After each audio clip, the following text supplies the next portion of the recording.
Hey everyone, Bash in Berlin is officially in the books and I'm going to give you all of my thoughts as to what I saw on this event. Hi, my name is Andy. I'm a wrestling fan from Ghana, West Africa. And if you do like the content on this channel, then please do hit that subscribe button, like this video, and comment in the comment section. I'd love to engage with you. Let's talk about this event. Before I start anything, I'd love to say the German crowd was absolutely phenomenal. You've given this show a very epic feel, and the same way that we used to look at shows from the 90s, such as maybe Insurrection or No Mercy 99, I think that Bash in Berlin is going to fall into that tier of greatness when it comes to a WWE PLE in the European continent. It was beautiful. The crowd was sensational. Thank you so much for giving us that experience. Also, for the fourth time this year, WWE put on a PLE at a very respectable time for African fans as well.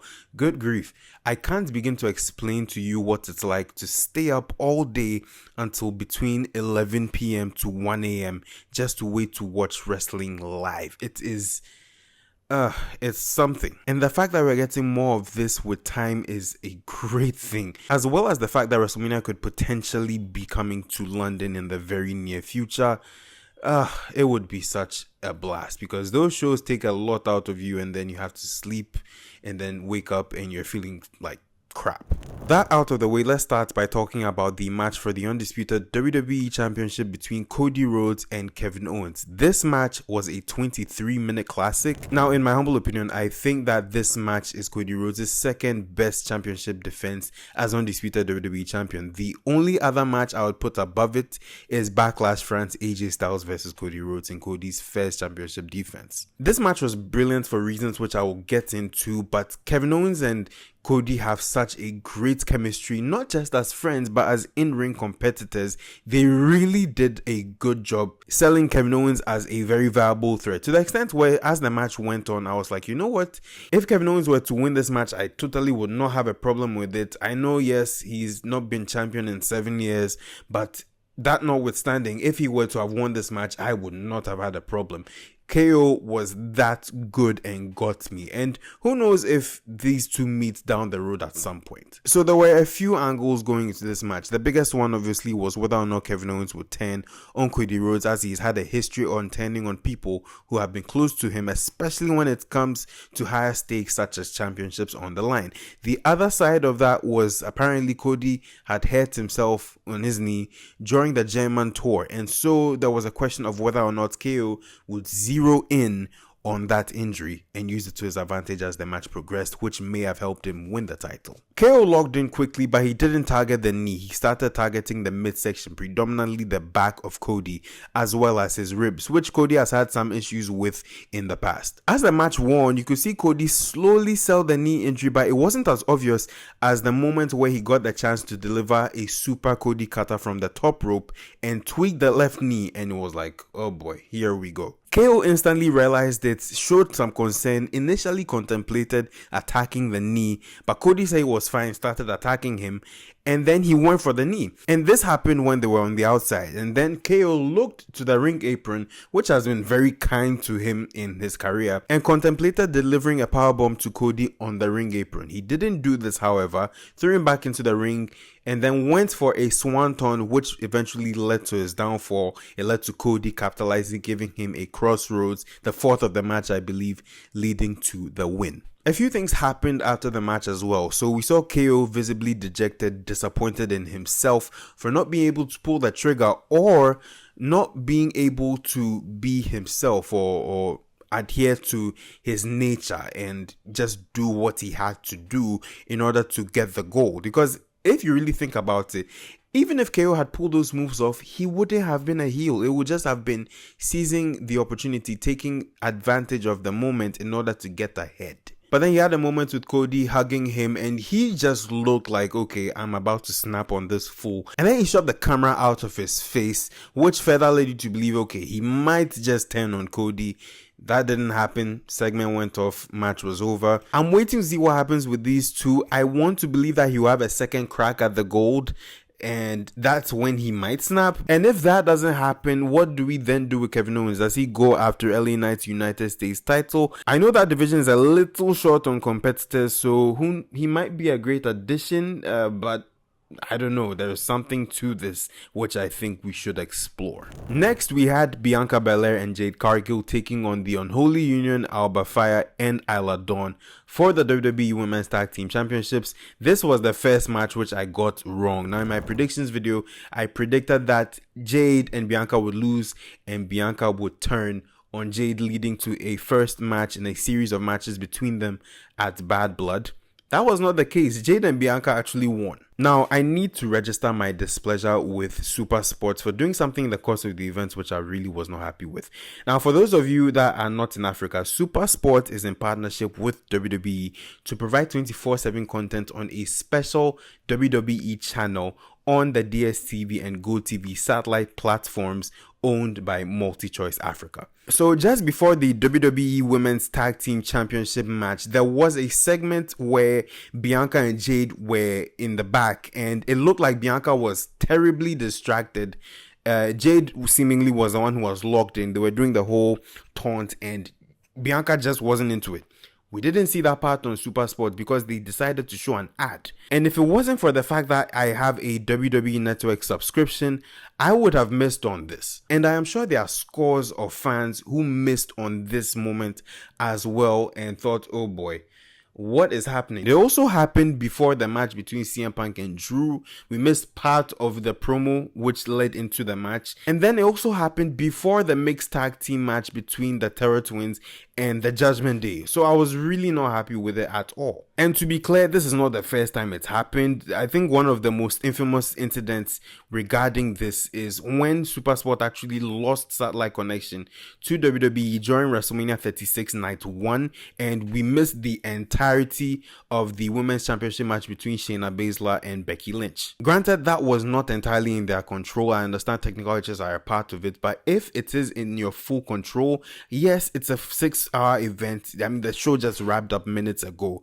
But come on, if it's not a Monday Night Raw that has defined segments where you're like, okay, we can fit in this ad placement and this and that because ad placements really generate revenue for you, I don't think you should have done what you did, because now I think you've missed a big storyline and you're definitely not going to go back to it. I could be wrong about this. They have to make their money. I fully understand, but I was really not happy with it. And I'm pretty sure a lot of other fans were not happy with the fact that there were ads in the middle. I also dread the moment where maybe Jade or Bianca turn on one another and then WWE references that moment and then fans in Africa are like, wait, when did that happen? Enough of my rants. Now let me talk about the action. I actually did think Bianca was going to turn on Jade because Bianca spent the first 8 minutes of the match being beaten down by the Unholy Union. Subsequently, Jade got the hot tag and she was a complete wrecking ball, being the equalizer. And then Bianca came in the match once again, got pummeled, and then had to rely on Jade to save her last minute as the Unholy Union was about to deliver a finish of theirs. Didn't happen. Eventually, it led to Bianca and Jade capitalizing, hitting their big tag move, and becoming the WWE Women's Tag Team Champions. I also have to add this because I thought this was funny. I think Bianca's braid is a bit of a distraction sometimes, and I fully understand that it's a big part of her character. I love the ponytail, but at this point, I'm starting to question whether or not it is worse than Matt Riddle deciding not to wrestle with footwear, because golly, that stuff is an easy target. I mean, granted, it can be a great weapon, but look at what they did to it. They were practically almost like hanging her by her braid, and it was like, good grief, man. I just wonder what this second reign as tag team champions will go for them. We will see. Then we had the strap match between CM Punk and Drew McIntyre, and this was not the typical strap match where you're just tied to your opponent and you have to win by pinfall or submission. No, this was the one where you had to touch the four corners of the ring to win the match, a la Rusev John Cena, I think, at Battleground 2015. Only I think that was a flag match, that wasn't a strap match, but that same concept. And the rules were a bit wonky because you had to do it in such a way where Drew and CM Punk had to do it uninterrupted. There were a few times where the rules were almost thrown out the window at a point for the sake of story, and it didn't make too much sense, and I will get to those. But this match was fun. I mean, just the rules were a little, So I remember at the start of the match, I think Drew hit the first corner and then his momentum was broken up by CM Punk. The ref was supposed to wave off the light and he didn't. And it was a bit questionable because Michael Cole kept calling it out on commentary like, yo, the ref has to wave the thing off. And then there was a part of the match where Drew McIntyre had CM Punk on his back and he was touching the corners, not realizing that CM Punk was also touching the corners. And in that moment, I was like, wait, that can't be allowed, because if they are supposed to do it uninterrupted, how is it that when Drew McIntyre touches the corner and CM Punk touches the corner, it switches and then it would consecutively go in favor of CM Punk and wasn't broken? That didn't make sense to me. I am sorry, I just have to call it out. There were a few times where I believed Punk would cost himself the match like he did at SummerSlam, because he was insistent on delivering the GTS, and there was that last moment where he saw the bracelet on Drew McIntyre's arm and went for it before touching the fourth corner. In my head, I was like, Punk, just touch the corner, assure yourself or ensure that you've won the match, and then go for the bracelet. It doesn't change anything. You'd still have possession of it. But then again, I get it. Symbolically, it made sense. So I get that. That aside, I think this match was great. I do believe we will get that third encounter between the two men at Bad Blood inside Hell in a Cell. It's only natural that the story ends. Now, mind you, on the post-show, CM Punk believes that the feud is over and that he's moving on to challenge for the World Heavyweight Championship. And there are two reasons why I think that's not going to happen. Number one, Drew McIntyre is going to come calling for CM Punk again, saying, hey, you didn't beat me, you didn't put my shoulders to the mat. We have to settle this one more time inside Hell in a Cell, and that will be the complete end of this feud. Number two, even if CM Punk were to somehow get past Drew McIntyre, hello, you're CM Punk is going to get killed by Gunther, okay? That's just not, no. I don't know. I'd be the most delusional person in the world if I believed that CM Punk could potentially take out Gunther and dethrone him for the World Heavyweight Championship. I love CM Punk, but boy, I would be doing him a disservice if I said that was true, because it's just not. Okay, he's going to get mauled by Gunther. And then we had the mixed tag team match between the Judgment Day's Liv Morgan and Dominic Mysterio. That is a very, very awkward statement to make. Versus Rhea Ripley and Damian Priest, the Terror Twins. This match was quite fun. Also, the second match that I got wrong in my predictions. I predicted that the Terror Twins would lose this match. That was not the case. This match was quite fun. Obviously, we were dealing with the stories of Liv and Rhea and Dom's love triangle. And then you had Damian and Finn's story of how he cost him the World Heavyweight Championship and how this all tied into this whole mess. Now, there's a few details I'd love to mention. The first of which is Rhea used this like head scissor move on Dominic Mysterio, and it's one of the moves that she used on him prior to him joining the Judgment Day. I think this was right before Dom joined. The second detail came with Liv's shirt. So if you looked at Liv's shirt, it said Liv plus Dom, and the design looked very much like that which was used for the Riot Squad, and Liv used to wear very similar shirts during that time. So I thought that was a very cool callback to that partnership. I did say the Judgment Day was going to get involved, and that's exactly what happened. JD McBighead McDonough, my Google actually almost fumbled the name like that. It was kind of funny. And Finn Balor and Carlito got in the mix. They didn't really help matters. Eventually, Rhea Ripley got the pin on Liv Morgan. Liv also, by the way, I should mention, Liv hit this sort of inverted riptide. It was pretty insane. People are saying it looks better than her actual finisher of the Oblivion. I don't know.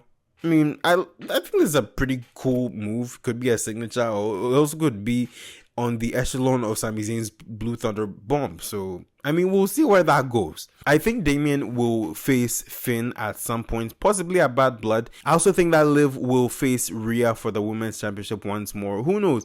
Maybe we might see Raquel Rodriguez come back, because she was name dropped on the pre-show by Liv. So we'll see where it goes. And granted, if she does come back, I will make a video talking about where Raquel stands in this whole thing. She has quite good justification to stand on either side, quite honestly. But away from that, pretty good match here. And then we had the main event between Randy Orton and Gunther for the World Heavyweight Championship. And I need to point this out because I think the wrestling community has been misled by the fact that WWE does 8K entrances. I'm very sorry to burst the bubble, but what you saw for Randy Orton's entrance was not an 8K entrance. I know we've seen similar effects with the championship announcements and entrances from the pandemic era. It's not 8K, and let me explain why. Alright, so you see how the camera has captured my fingers and has blurred out my face in the back?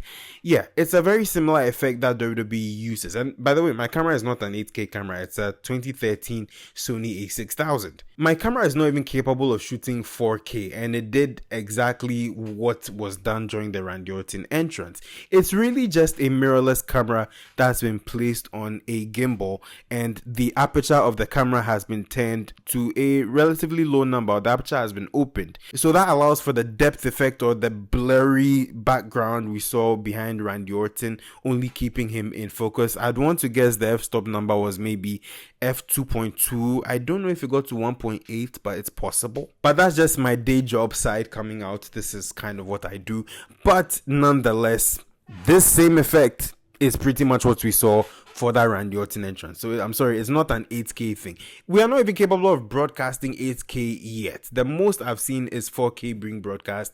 WWE only broadcast 1080p, mind you, high quality 1080p, or I think 1440p. I don't know what this is like for my Peacock fellows. The other thing is, 8K TVs are bloody expensive, and commercially it's just not feasible because a majority of content is not produced in 8K. I then don't see why WWE would want to put money in 8K content yet when it's not commercially being consumed. So that's it. Nonetheless, Randy Orton had a great entrance. Gunther had a spectacular entrance. He was overcome with emotion, but he weathered the storm. Gunther also got announced by Ludwig Kaiser, who just showed up like a James Bond villain out of frame, just his hand. And it was very, very cool to see that. Also, when was the last time you ever saw Randy Orton in red trunks? Now, I found a bit of an interesting callback. It's SummerSlam 2004, the day Randy Orton won his first World Heavyweight Championship. He was in red trunks, or red tights, I should say. This was pretty cool, I think. So that's the only link I could really draw. But I don't remember the last time I've seen Randy Orton in red trunks in the last 5 years even. This match delivered. I think Randy Orton got quite a chunk of the offense, if not most of it. Gunther got a decent amount of offense as well, but Randy was also kind of working heel at points. He also got confused when he saw the Mexican wave, which I thought was pretty cool. When I'm telling you, this Berlin crowd was amazing.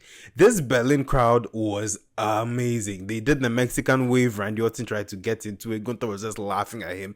It was such a feel-good moment, man. This is what wrestling is about. And this is also one of the reasons why WWE is going to keep doing shows outside of the United States, because there are so many fans with different cultures that apply these things into WWE shows that are not natively WWE stuff, and it just works so well and it is so good. I will say this though, if WWE ever does a show in Africa, South Africa I think would be leader, followed by Nigeria. I would pitch for my home country, but I'm not going to get into it. And if you know, okay, let's just leave it there. Even though this match was slow paced, it was very, very good. Gunther got hit at one point.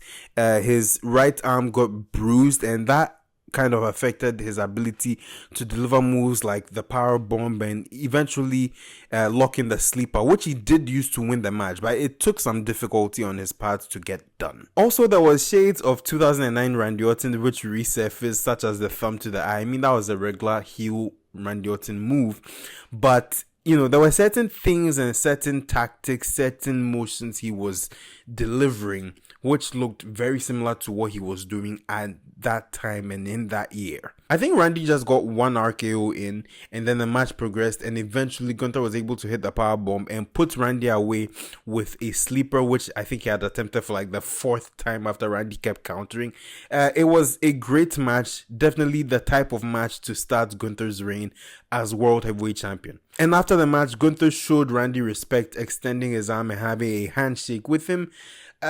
Maybe we are going to see babyface Gunther. I wouldn't put it past WWE to do it. I mean, Gunther is very popular, all right? He won clean. He won decisively, not like king and queen of the ring. And it definitely leaves more room on the cutting room floor on the reign of Gunther. What else are they going to do with him? Now, ultimately, who dethrones this guy? I don't know. There are only two people who have beaten Gunther decisively in WWE. That is Braun Breaker and Ilya Dragunov. I know a lot of you are asking about Chad Gable. That was a count-out victory. It doesn't really count, but he's also an option. But granted, who will stop Gunther? Roman Reigns, maybe? I don't know. Time will tell. Either way, Bash in Berlin was an epic event. I'm definitely going to be rewatching it at some point, but let me know what you thought about it in the comments below. I appreciate you for watching this video all the way till its end. Please do subscribe to the channel, like this video, share your thoughts with me in the comments, guys. I really want to interact with you. Check out the next video of mine that YouTube is recommending, and I will see you in another one. Till then, take care. My name is Andy, and I'm signing off.